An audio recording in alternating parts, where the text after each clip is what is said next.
informação, ligando o campo à cidade, do agronegócio às ações sociais, isenção e seriedade, mostrando tudo o que acontece nos setores do meio rural, pecuária, agricultura, novidades em geral. De manhã bem cedinho, essa é a sua companhia, Grande FM Rural, comece bem no seu dia. De manhã bem cedinho, essa é a sua companhia, Grande FM Rural, comece bem o seu dia. Apresentação: Cícero Faria. Bom dia, produtores rurais, bom dia, ouvintes da 92. Estamos chegando com o programa desta segunda-feira, dia 12 de agosto, levando para vocês os seguintes destaques. Vice-prefeito e mais 4 pessoas viram réu por venda de lotes da reforma agrária. Parceria busca solução definitiva para o frigorífico do peixe em Dourados. Apesar de explorar trabalho escravo, fazenda do MS não entrará em lista suja. Criação de pássaros silvestres rendeu multa de R$ 64 mil. E o governo quer desmamar os caminhoneiros da tabela de frete. Amigo produtor, a cada nova safra surge um novo desafio. A Agrojangada está ao lado do produtor com uma equipe capacitada com as melhores soluções para a lavoura, fertilizantes, sementes, defensivos do plantio à colheita, sempre inovando e sendo referência em produtividade. A Agrojangada Lojas em Itaporã, Avenida José Maria Bezerra Lima, número 60, fone 3451-5400. Dourados, Avenida Marcelino Pires, número 6027, fone 3410-5400. Naviraí, Rua Brasil 1110, fone 3461-2096. Laguna Carapã, a Avenida 22 de Abril, número 600, fone 3438-1360. E em Nova Andradina, a Avenida Antônio Joaquim de Moura Andrade, número 2991, sempre à disposição para melhor atendê-lo. Agrojangada, ao lado do produtor.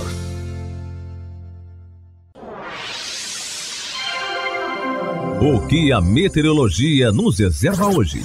Confira! A semana começa com tempo ensolarado em Dourados e região e sem previsão de chover. O calor chega a 33 graus.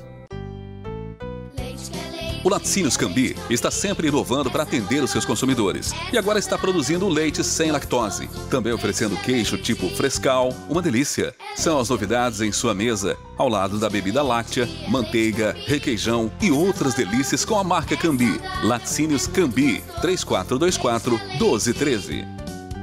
É leite Cambi. Ouça agora as cotações agropecuárias.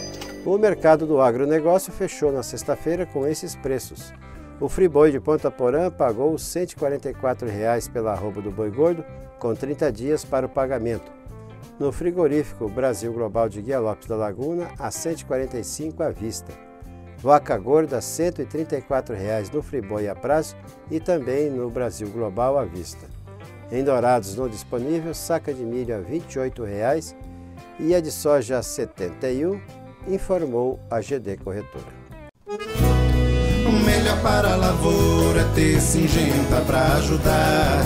A marca da qualidade é Syngenta, vamos usar. Proteção para o cultivo, tranquilidade no colher. Syngenta é lucro certo que a Comid traz pra você. Proteja o seu cultivo prevenindo e curando doenças. Deixe sua lavoura muito mais vigorosa. Comid representa Syngenta para Dourados e região. A marca da lucratividade da sua lavoura. Produtor amigo, não duvide. Pensou Syngenta, procure a Comid. Consulte um agrônomo. As notícias do campo estão chegando para deixar você bem informado. Uma mulher morreu e 4 pessoas ficaram feridas em acidente na MS 040 em Santa Rita do Pardo, cidade a 400 quilômetros de Campo Grande.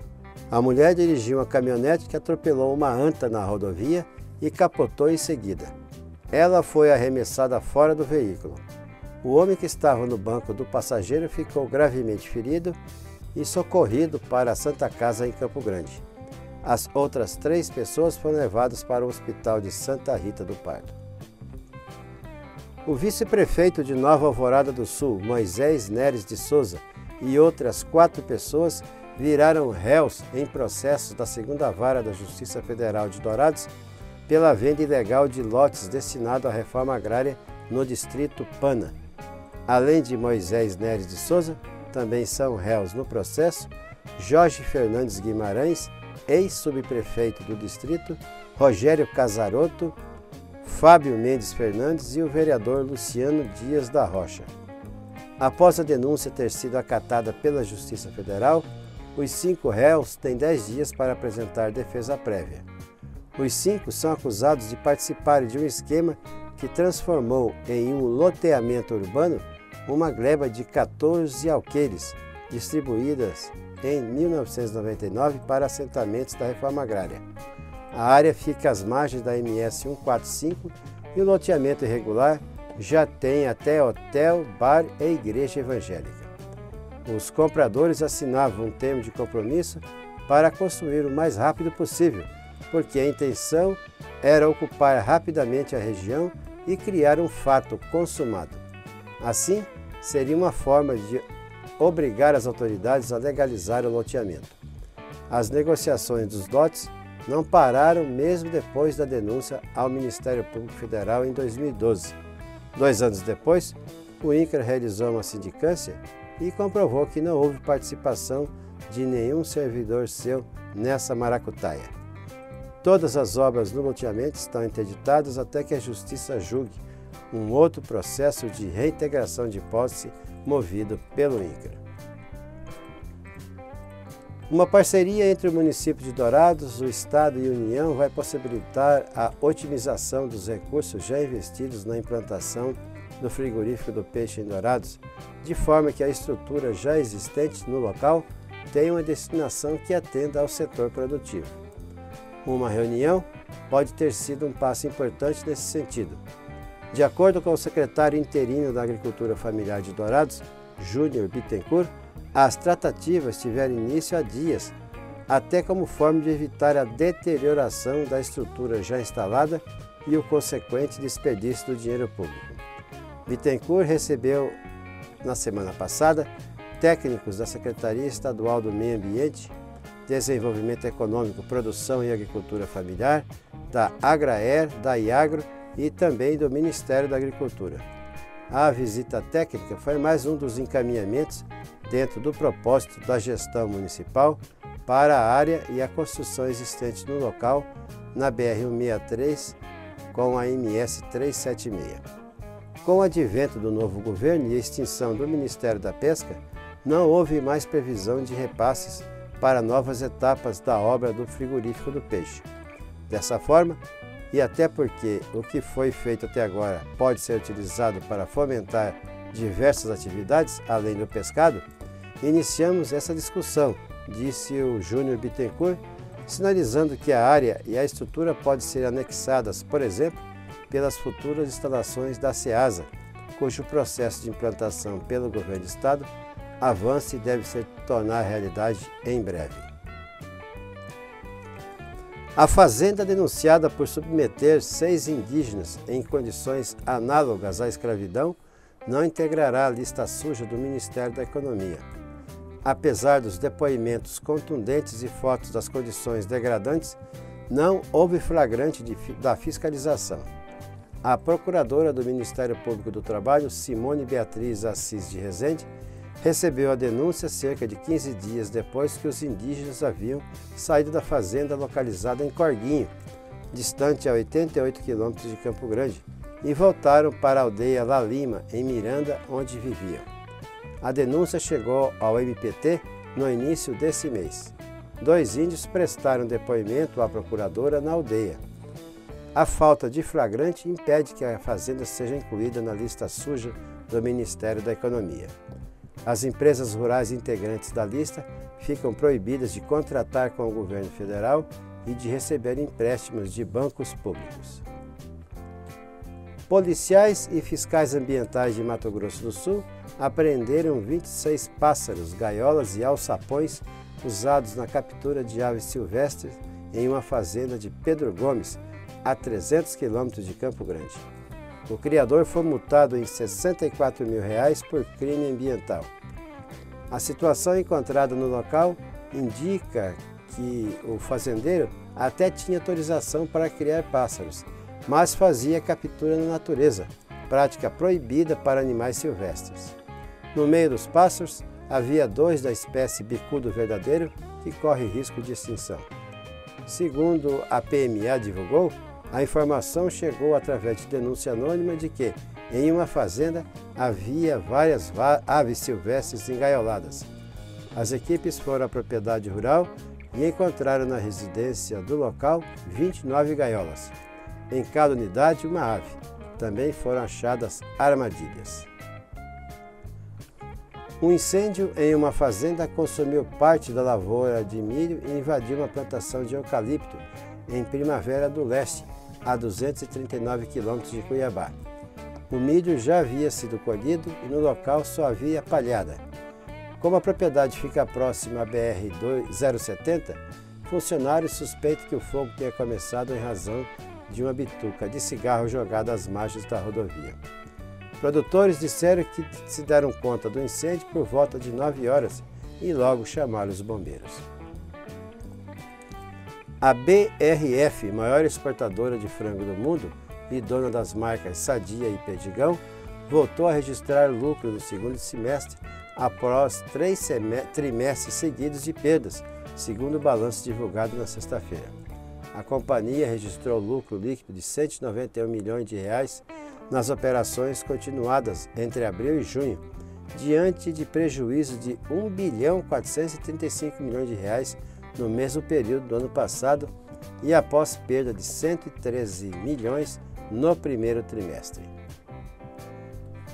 A Petrobras informou que sua subsidiária Petrobras Biocombustíveis assinou contrato para a venda da sua participação de 50% na empresa Belém Bioenergia Brasil, a BBB, para a Galp Bioenergy, que detém os outros 50%. A BBB foi constituída em 2011 pela Petrobras e pela Galp para a produção de óleo vegetal e biocombustível. A transação está dentro do plano de desinvestimento da Petrobras, que agora visa focar seu trabalho em operações como a exploração e produção de petróleo no pré-sal. Equipe do Corpo de Bombeiros faz buscas por Wendel Silva Alves, de 21 anos, que desapareceu na noite de quarta-feira passada após sair para pescar com 2 amigos na região onde o córrego Fortaleza deságua no rio Taquari, em Coxim. O Wendel trabalha no frigorífico JBS. Ele saiu de casa para pescar com os amigos Anderson Damião Franco Silva, de 30 anos, e Vanderlei da Silva Sampaio, de 35. Anderson contou que os 3 foram para o rio utilizando barco e rede na modalidade arrastão. Por não saber nadar, Vanderlei ficou no barranco às margens do rio. Enquanto isso, o Wendel, que também não sabia nadar, pegou uma ponta da rede e foi até o meio do rio, que não estava muito cheio. Ainda conforme o Anderson, no momento em que a rede era manuseada, sentiu um puxão. Na sequência, escutou o Wendel enroscado na rede, pedindo por socorro. Apesar da escuridão, ele foi em direção ao colega e tentou ajudá-lo. Porém, o jovem se afogou e acabou desaparecendo nas águas por volta das 20 horas. O ministro da Infraestrutura, Tarcísio de Freitas, disse na sexta-feira que o governo pretende desmamar os caminhoneiros da tabela de frete. Após uma greve da categoria que paralisou o país em 2018, o governo fez concessões à categoria e criou uma tabela de frete para servir de parâmetro de preço, mas tem sido bastante criticada por setores da economia, como o agronegócio, que contrata transportes. A polêmica cresceu no mês passado após a publicação de uma resolução da Agência Nacional de Transportes Terrestres atualizando os preços do frete rodoviário. Insatisfeitos com a nova tabela, os caminhoneiros chegaram a ensaiar uma nova greve, fazendo o governo recuar. A interlocutores, Freitas tem dito que considera a tabela de frete uma aberração e que aposta na livre negociação. Ele não deu detalhes sobre o plano, mas afirmou querer acordos por setor para que a tabela de frete desapareça com o tempo. Desafio Ranger. Se você comparar, você vai levar. Só ela tem capacidade de imersão de 800 milímetros. Só ela tem 7 airbags. Sistema anticapotamento. Diferencial traseiro blocante. Só ela tem 5 anos de garantia. Ranger XLT Diesel 4x4 automática completona a partir de R$ 145.490 à vista na venda direta. É diesel 4x4 automática completona. Compare, comprove e escolha a sua. Na Ford Via Sul. No trânsito dê sentido à vida. O nosso convidado na sala de visita traz para você boas informações. Subcomissão Especial do Trabalho Escravo é instalada na Câmara. Em um evento na sala de reuniões da mesa diretora, com a presença da presidente da Comissão de Trabalho, deputada professora Marcivânia, do PCdoB do Amapá, foi instalada a Subcomissão Especial do Trabalho Escravo. O colegiado foi criado para realizar o diagnóstico do problema no Brasil e acompanhar os mecanismos institucionais, governamentais e de legislações de combate ao trabalho escravo. Também deve discutir e aperfeiçoar políticas públicas para enfrentar essa prática criminosa. O deputado Túlio Gadelha, do PDT de Pernambuco, é o presidente. A intenção é que a gente possa debater e aprimorar os mecanismos de fiscalização e controle do trabalho escravo e análogo à escravidão aqui no país. O tráfico de pessoas, a exploração sexual, tudo isso configura relações abusivas de trabalho, relações criminosas, e por isso a necessidade de se ter uma frente, que possa discutir essa temática, uma subcomissão que possa organizar esse trabalho. Além do presidente Túlio Gadelha e da relatora Érica Cocai, do PT do Distrito Federal, até o momento estão entre os titulares da subcomissão os deputados petistas Bom Gás, do Rio Grande do Sul, e Leonardo Monteiro, de Minas Gerais. 2 deputados petistas estão na suplência, Rogério Corrêa, de Minas Gerais, e Nelson Pellegrino, da Bahia. A subcomissão deve trabalhar em 3 etapas. Primeiro, vai ouvir entidades para organizar a estratégia de trabalho. Depois, será elaborado um cronograma para ações, como, por exemplo, audiências públicas e a realização de diligências nos estados. Por fim, será elaborado o relatório de atividades e a elaboração de um dossiê a ser entregue a instâncias nacionais e internacionais. Estiveram presentes na instalação da subcomissão especial representantes do Tribunal Superior do Trabalho, do Ministério Público do Trabalho, da Confederação Nacional da Indústria e de entidades sindicais. Da Rádio Câmara de Brasília, Luiz Cláudio Canuto. Tudo que se planta dá nessa terra fértil regada a suor, que recebe a semente sempre a melhor. Semem-Barra é garantia do plantio até colher a produção, com gente que conhece e sabe cuidar do seu chão. Sementes fertilizantes, defensivos agrícolas, soluções para a agricultura tem na Semem-Barra. Distribuidor exclusivo Sementes Agroceres. Lojas em Dourados, fone 3489-1248 e em Carapó 3453-1133. E dessa forma encerramos o Grande FM Rural de hoje, agradecendo a todos que nos acompanharam aqui na 92. E marcamos um novo encontro amanhã às 6 horas, se Deus quiser. Bom dia, Dourados. Bom dia, região.